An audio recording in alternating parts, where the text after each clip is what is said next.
இந்த மாதிரி வெய்ய காலத்தில் வந்து பார்த்திங்கன்னா நம்ம என்ன தான் இட்லி மாவு ஆட்டி வச்சாலும் அது வந்து பார்த்திங்கன்னா புளிச்சிடும். ஃப்ரிட்ஜ் இல்லாமல் நம்ம மெயின்டைன் பண்ணிகிட்டு இருக்கிறோம். அதற்கான டிப்ஸை உங்கள் முன்னாடி வைக்கிறோம்.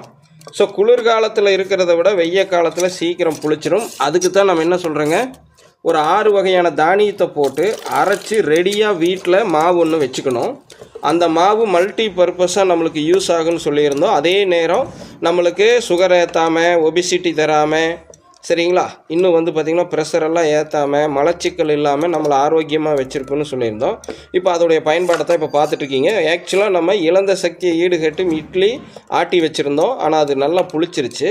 அது கூட நம்ம பவுன் ஃபுட்ஸுடைய மல்டி பர்பஸ் ஆட்டாங்க ஏற்கனவே தயாரிக்கிறது எப்படின்னு சொல்லியிருப்பேன். இருந்தாலும் இங்கேயும் சொல்கிறேன், நோட் பண்ணிக்கங்க. ரேஷன் கோதுமை, கொண்டக்கடலை, பாசிப்பயிறு, ராகி, கம்பு, சோளம், அது 6 அணத்தை போட்டு நம்ம அரைச்சி வச்சுருப்போம் இல்லைங்களா.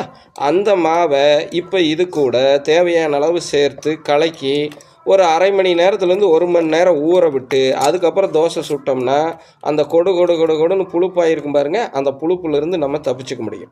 ஃப்ரிட்ஜ் இல்லாதவங்களும் ஃப்ரிட்ஜ் இல்லாமல் லைஃப்பை ஓட்டணும்னு நினைக்கிறவங்க இதை நல்லா மைண்டில் வச்சுக்கோங்க.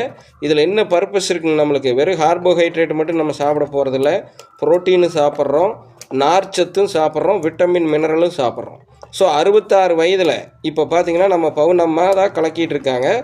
இவங்க ஆசை தீர தோசைகளை சாப்பிட்டாலும் சுகர் ஏற்றாமல் எப்படி தப்பிச்சுக்கிறாங்க, இந்த மாதிரி நார்ச்சத்தும் புரதச்சத்தும் நிறைந்த உணவாக உள்ளே மாற்றிக்கிறனால. ஒரு சிம்பிள் டிப்ஸு தான், எல்லாத்தோட பகிர்ந்து வச்சுக்கோங்க. நீங்கள் எப்போ இட்லி மாவு ஆட்டினாலும் அது புளிக்க போகிறப்போ இந்த பவுன் ஃபுட்ஸுடைய மல்டி பர்பஸ் ஆட்டாவை கூட கலக்கிங்க. ஒரே கல்லில் 2 மாங்காய், நம்மளுக்கு புளிப்பையும் கம்மிப்படுத்த முடியும்.